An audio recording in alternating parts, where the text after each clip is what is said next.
Mesdames et messieurs, bonjour, bienvenue à cette conférence sur l'infarctus du myocarde. Pour en parler, je suis avec le docteur Robin. Bonjour docteur, vous êtes cardiologue interventionnel à la clinique Convert.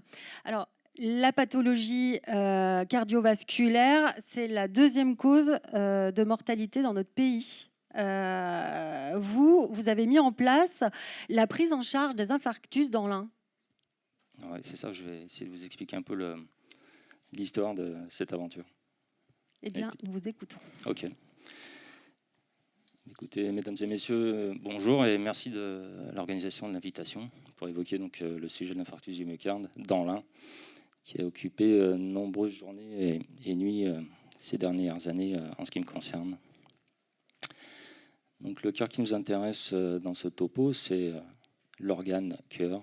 Donc, comme vous le voyez sur cette vidéo, le cœur est une pompe, comme vous le savez, qui perfuse tout notre organisme, faire circuler le sang dans les artères. Et cette pompe cardiaque est elle-même alimentée par des petites artères qu'on appelle donc les artères coronaires, parce qu'elles couronnent le muscle cardiaque, comme on voit sur la petite vidéo en bas à droite, qui est une reconstruction scannographique. Il y a 3 artères coronaires principalement, 2 à gauche et 1 à droite. Donc l'infarctus myocardique, qu'est-ce que c'est? C'est pas vous, hein. Vous n'avez pas reconnu. Et là, il y a une surprise à la fin. Ah bon? Soyez pas impatiente. Et donc, essayer. tout commence sur la plaque d'athérome, qui est donc du cholestérol qui se dépose dans la paroi de l'artère. Ceci est provoqué par les années qui passent, l'hérédité, le diabète, l'hypertension et malheureusement le tabac, qui reste encore très présent, notamment chez les femmes. Et vous voyez sur cette vidéo le cholestérol qui se dépose dans la plaque d'athérome, la fait grossir. Et à un moment, un caillot de sang peut se former et empêcher le passage du sang dans la lumière de l'artère coronaire. Donc, c'est ce qu'on appelle, nous, le thrombus, dans notre jargon de Toubib. Comment on fait le diagnostic de l'infarctus? En fait, ça peut être fait normalement très simplement par un médecin qui possède un électrocardiogramme. En fait, vous avez un ECG normal sur la gauche et qui se transforme sur la droite avec, nous, on appelle ça un sus-décalage du segment ST. En fait, c'est cet aspect de dos de dromadaire. Pas confondre avec le chameau qui a 2 bosses. Et donc, oui, ça c'est pour vous expliquer que en fait, tout se joue dans les 3-4 premières heures concernant l'infarctus. En fait, dans les 3-4 premières heures se font l'essentiel des dégâts sur le muscle cardiaque. Et donc, vous voyez, si on doit passer du point C au point D, vous avez à gauche en ordonnée la réduction de mortalité et en abscisse le temps qui passe entre le moment où la douleur a commencé, donc le moment où l'artère est occluse, et le moment où on débouche l'artère. On voit que si on passe du point C au point D, c'est-à-dire si on gagne 1 heure de temps à peu près, on arrive à réduire la mortalité de 30 à 50%. Après 4 heures, malheureusement, les dégâts sont déjà bien constitués et c'est moins une course contre la montre. Donc, en fait, l'essentiel des dégâts au niveau du muscle cardiaque se font dans les 3-4 premières heures qui suivent l'occlusion de l'artère du cœur. Et l'occlusion de l'artère du cœur est signée cliniquement par une douleur. Et une fois qu'on a fait le diagnostic, comment on fait donc pour déboucher, recanaliser cette artère? En fait, historiquement, il y avait une technique qui s'appelait la thrombolyse. La thrombolyse, si vous voulez, c'est une espèce de super desktop chimique qui va casser le caillot de sang dans l'artère. Et s'est développée une désobstruction mécanique qu'on appelle l'angioplastie. Pourquoi l'angioplastie a pris le pas sur la thrombolyse? Parce que c'est un problème d'efficacité. La thrombolyse, en fait, dans les études, est efficace au mieux dans 60% des cas, car l'angioplastie, on arrive à être efficace dans 95% des cas. Vous avez ici un caillot de sang qui obstrue une artère coronaire. Vous voyez le verre qui arrive, en fait, c'est la thrombolyse, le super desktop dont je vous parlais, qui va arriver à déboucher l'artère, mais que dans 60% des cas. Et l'angioplastie, donc qu'est-ce que c'est? En fait, on va directement dans la lumière de l'artère, mécaniquement, avec un petit guide. Vous voyez, ça c'est mon job. Ce guide nous sert de fil d'Ariane pour monter un ballon sur lequel est serti un stent qu'on déploie en gonflant le ballon et en impact la plaque de l'intérieur, on chemise la paroi de l'artère par l'intérieur pour lui restituer son calibre normal et rendre le flux du sang normal. Je veux rendre quand même hommage au pionnier de cette technique, donc le docteur Kreutzig, qui en 1977 est à l'origine de cette révolution. C'était un Suisse à Zurich qui, pour la première fois, avait, vous voyez, sur la gauche, dilaté cette artère. Avec, à l'époque, on n'avait que le ballon. Il avait mis au point un ballon et vous voyez le résultat après. Et le premier stent implanté a été implanté cocorico par un Français, le professeur Jacques Fuel, qui nous a également quittés, qui était un Toulousain, un émérite personnage également, qui a implanté, vous voyez ici, sur une artère interventriculaire antérieure, en haut, la flèche jaune, un stent. À l'époque, c'était des stents auto-expansibles à mémoire de forme. Aujourd'hui, comme je vous ai montré sur la vidéo, c'est des stents qui sont sertis sur un ballon qu'on déploie en gonflant le ballon. Et donc, l'infarctus du myocarde, ça concerne encore à peu près 200 patients par jour en France. Et vous voyez sur ce graphique, ce qui est important d'observer, c'est que la mortalité entre 1995 et 2005 a été divisée par 2, justement grâce au déploiement de l'angioplastie dont je vous parlais, la technique de désobstruction mécanique. Et devant ces résultats, les tutelles, donc l'Agence régionale de l'hospitalisation à l'époque, a décidé de déployer plus de salles de coronographie sur le territoire national pour essayer de gagner encore sur la mortalité. D'où l'émergence d'un centre de coronographie à Bourg-en-Bresse, puisque je vous ai expliqué qu'une heure de transport sur les 3-4 premières heures du début de l'infarctus, on pouvait sauver beaucoup de vies et préserver éviter beaucoup de séquelles aux patients. D'où le début de l'aventure, et c'est comme ça que moi je suis venu à Bourg-en-Bresse pour lancer cette activité. Donc on a fait en 2008 les premiers patients avec nos amis du SAMU 01. On a mis en place une ligne téléphonique d'urgence 24 heures sur 24 qui existe encore. Et voilà comment ça se passait. Donc Vous ne nous avez pas donné le numéro là, c'est dommage. Ouais. C'est un piège. Et donc voilà, c'est la salle dans laquelle je travaillais à l'époque. Sur le stand. Vous voyez, c'est la prise en charge donc, du patient en phase aiguë. Comme ça, vous voyez, ça c'est donc l'artère qu'on injecte avec un produit qui est opaque au rayon X. Et donc ça nécessite un appareillage lourd avec beaucoup de personnel pour prendre en charge les patients en urgence. Et voilà mes collègues infirmiers qui travaillent avec moi. Et vous voyez, donc il y a un appareil qui tourne autour du patient pour pouvoir faire des photographies des artères du cœur dans tous les sens. Et en même temps que moi je tourne l'appareil, on fait des injections de produits opaques au rayon X. Donc vous voyez, c'est du matériel lourd qui nécessite beaucoup de personnel. Donc c'était une aventure qui était humaine, technique et structurelle. Je vais vous résumer ça rapidement.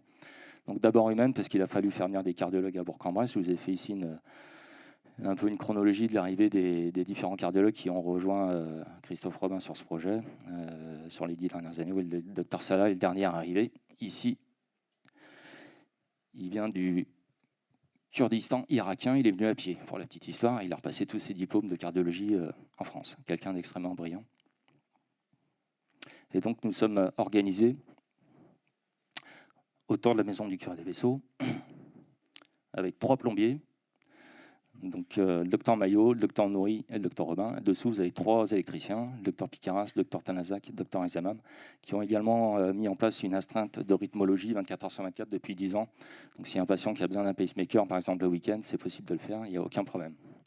Et donc vous avez le docteur John, le docteur Mbala, le docteur Bourresque et le docteur Bobillet, qui travaillent avec nous sur le projet, qui assurent l'activité de consultation et de pérennité des soins, permanence des soins, au niveau des soins intensifs cardiologiques, la clinique Convert.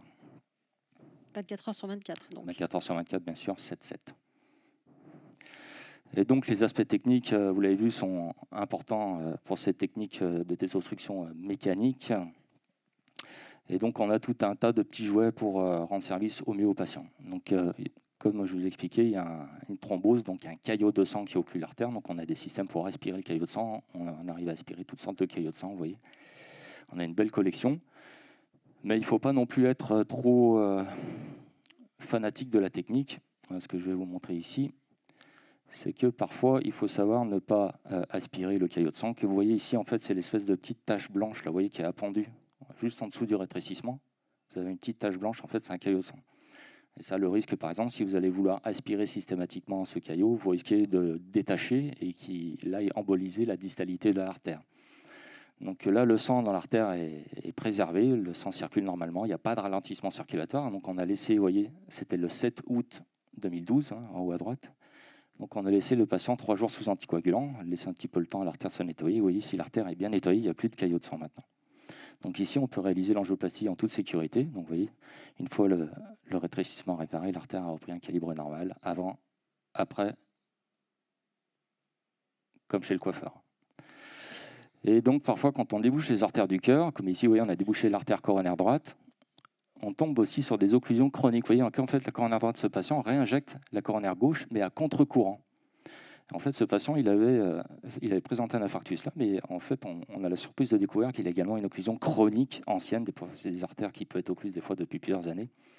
Et donc, je ne vous cache pas qu'elle ait débouché cette artère, comme on voit ici.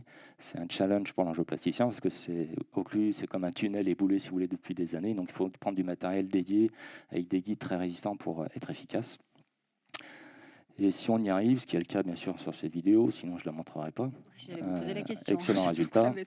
Donc ce patient, voilà, avant, après, comme tout à l'heure, et ce patient, donc on lui évite la chirurgie de pontage, donc qui est une chirurgie lourde qui nécessite 1 mois d'hospitalisation, enfin 1 mois de rééducation cardiaque et 1 semaine d'hospitalisation avant. Voilà.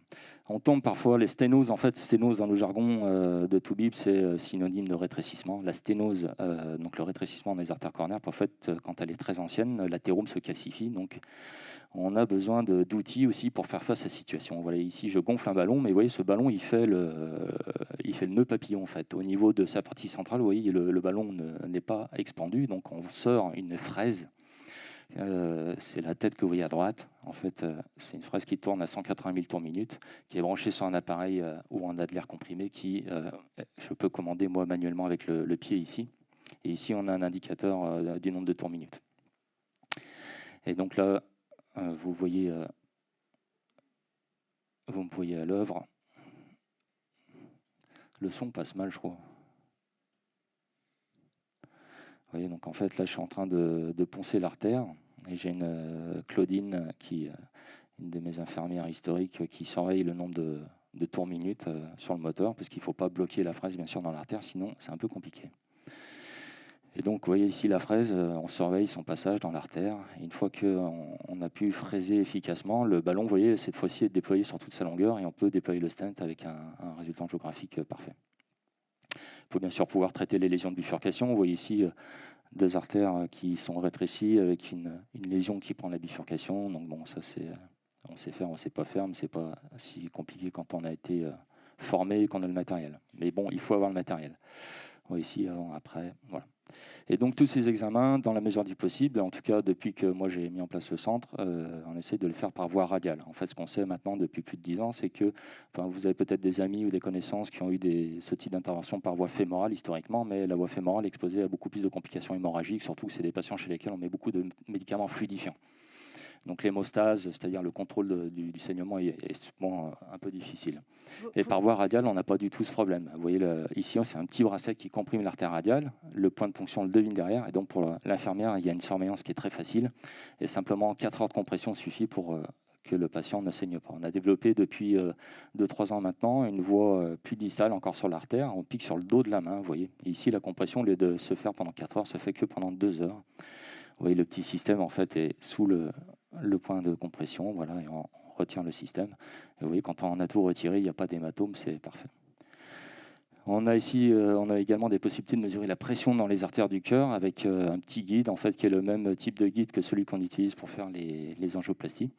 Donc, dans le jargon, on parle de FFR, c'est pour fraction de flux de réserve. En gros, on mesure la perte de charge. Vous voyez le petit guide que je vous ai sorti hier, avec au bout un petit système qui transmet en Wi-Fi les informations sur une base où on récupère les courbes de pression. Et en fait, ça nous permet de mesurer le gradient de pression entre l'amont et l'aval de la sténose. Ça nous permet, dans certaines situations, de savoir s'il y a nécessité ou non de compléter avec une angioplastie et un stent. On peut même également visualiser, avec une technique qu'on a mis en place déjà il y a bientôt 10 ans, on peut visualiser la lumière de l'artère du cœur de l'intérieur. Ce que vous avez ici, vous voyez qu'il y a une très haute définition, puisque l'échelle ici, c'est 1 mm. Vous avez une artère normale. Ça, c'est la lumière de l'artère. En noir, en fait, il faut imaginer que c'est le sang qui circule. Et ici, c'est la paroi de l'artère, vous voyez, qui est normale. Et en fait, chez ce patient-là, il y a un hématome, vous voyez, dans l'épaisseur de la paroi, qu'on ne voyait pas, nous, quand on injecte à l'intérieur. Ce qu'on voyait, nous, simplement, c'est un rétrécissement de l'artère, parce qu'en fait, l'hématome plus bas, vous voyez, était compressif au niveau de la lumière. Voilà, et encore plus récemment, on a mis en place dans la structure ce qu'on appelle la lithotripsie intracoronaire. La lithotripsie, peut-être ça parle pour certains, c'est historiquement une technique qui servait à casser les lithiases, les cailloux qui étaient dans les voies urinaires, notamment les gens qui faisaient des lithiases rénales. Des fois, ils passaient dans une baignoire. Historiquement, on envoyait des ondes de choc pour casser les petits cailloux dans les voies urinaires. Et en fait, on fait la même chose maintenant dans les artères coronaires. Enfin, je ne rentre pas dans les détails, mais c'est une technique qui est super efficace et pour nous très facile à mettre en œuvre et qui est plus facile d'utilisation, plus facile à mettre en œuvre que le fameux rotablateur que je vous ai montré avec la fraise qui tourne vite. Là. Voilà, et après l'aventure technique, il y a bien sûr l'aventure structurelle, c'est-à-dire il a fallu adapter petit à petit les locaux dans lesquels on travaille et les outils qu'on utilise au quotidien pour prendre en charge les patients en urgence, donc depuis janvier 2008. Et donc le premier gros challenge, c'était d'ouvrir les soins intensifs cardiologiques, puisque la clinique Converge, jusqu'en janvier 2012, les patients étaient couchés, après la prise en charge en angioplastie, étaient couchés systématiquement dans le service de réanimation médicale. Et donc en janvier 2012, on a ouvert une unité de soins intensifs cardiologiques. À l'époque, il y avait eu un petit reportage de FR3. Je ne sais pas si le son va passer, mais... Non, ça ne passe pas. Personne ne peut monter le son. C'est pas grave. En tout cas, ce que le reportage disait, c'est que voilà, là, c'est un patient qu'on prend en charge en urgence. J'avais fait une urgence devant Donc là, je pique l'artère radiale. Et on met en place le petit tuyau qui permet d'aller jusqu'au cœur. Et en fait, là, je suis en train d'expliquer que, vous voyez, il y a un rétrécissement ici, dans l'artère, mais on ne voit pas très bien, là. Si on devine ici, vous voyez, le rétrécissement sur l'axe principal. Et donc, qui empêche le sang de circuler. Et on va donc mettre un stent dans cette artère. Vous voyez le stent qui est sur le ballon, qui est serti sur le ballon, là, vous voyez, il est presque invisible, le stent. Et une fois que le stent est déployé, vous voyez, on devine quand même, j'espère que vous voyez un peu, le sang circule à nouveau normalement. Et donc, l'intervention est terminée, il ne reste plus qu'à retirer la sonde et le petit tuyau dans lequel on passe au niveau du poignet. Et le patient va regagner le service de soins intensifs cardiologiques, donc l'on venait d'ouvrir, c'était en janvier 2012.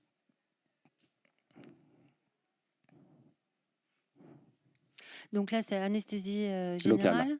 Anesthésie locale, tous les examens sont faits sous anesthésie locale. Il n'y a pas besoin d'anesthésie générale. Donc là, oui, c'est les anciens soins intensifs cardiologiques qu'on avait à l'époque ouverts. Et donc, j'accélère un peu parce que je vois le temps qui passe. Après, vous allez... À peine. Voilà. Et donc, en octobre de la même année, nous avons changé la salle de coronographie qui était en bas. Et donc, pour ne pas casser le flux patient, nous avons fait venir une salle de coronographie qui était dans un semi-remorque. Donc, à l'époque, il y avait un petit article dans le Progrès. La salle de coronographie était là-dedans et on a fait un petit film pour... Ah, voilà, le son passe, dis donc. C'est le Progrès.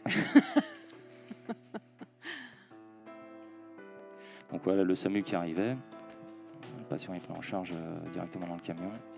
C'était une aventure qui a duré 1 mois en octobre 2012. Donc là, c'est mon collègue plombier, Dr Maillot, qui officie. Avec ses petits guides. Là, c'est le produit de contraste qu'on injecte. Vous êtes combien à chaque fois? Vous êtes un cardiologue? Sur des procédures compliquées, on peut s'habiller à 2. Deux, ouais. Mais plus généralement un. Et puis autour de vous, combien de personnes? Il y a au moins 2, il y a au moins 2-3 infirmières avec nous. Voilà, donc là, l'intervention est finie. Le patient, il y a une espèce de pont-levis pour descendre du semi-remorque. On avait fait un haut vent devant les urgences et le patient remonte aux soins intensifs. Donc c'était en octobre 2012, lors de la mise en place d'une salle neuve en bas. En juin 2015, nous, on avait rénové nos locaux de consultation, que peut-être certains connaissent. En un mois, on avait cassé tout l'intérieur et fait une banque d'accueil pour essayer d'améliorer un peu l'accueil des patients en consultation. Et donc en novembre l'année dernière, nous avons même étendu nos locaux de consultation. Mais bon, les patients se peignent encore de ne pas pouvoir consulter avec nous parce que c'est compliqué, on est un peu victime du succès. Et donc en janvier cette année, nous avons fait une extension de l'USIC à 10 lits. Je vous rappelle qu'il n'y avait que 6 lits quand on a ouvert en janvier 2012. Donc ça, c'est l'USIC actuelle, vous voyez. Donc qui est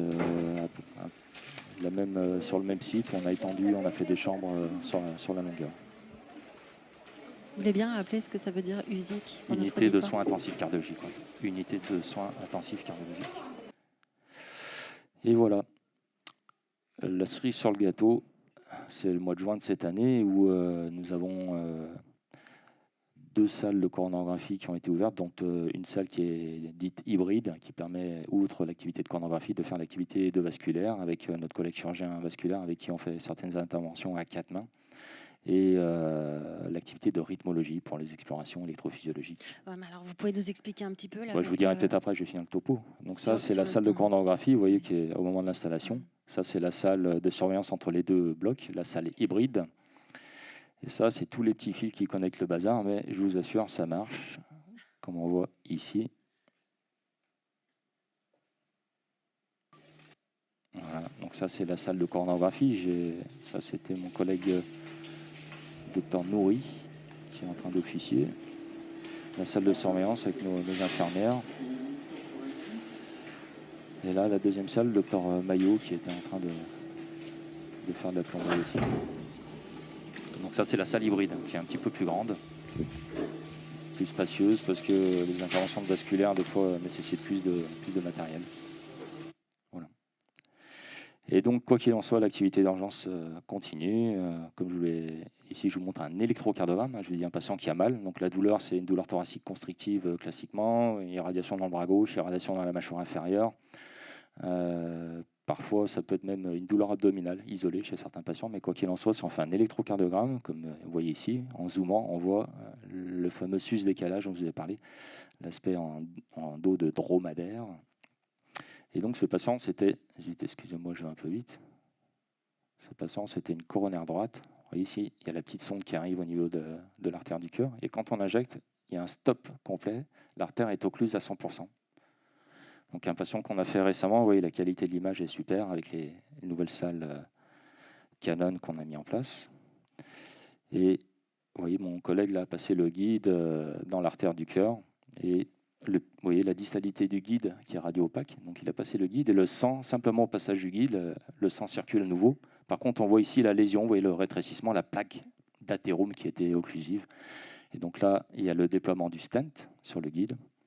Et vous voyez, après l'implantation du stent, l'artère est normale. Et donc les résultats, donc, c'est simplement pour vous évoquer ceci. Déjà, c'était sur les 2 premières années d'activité, donc en 2008 quand je suis arrivé, ces 2 années-là où j'étais tout seul à gérer les infarctus.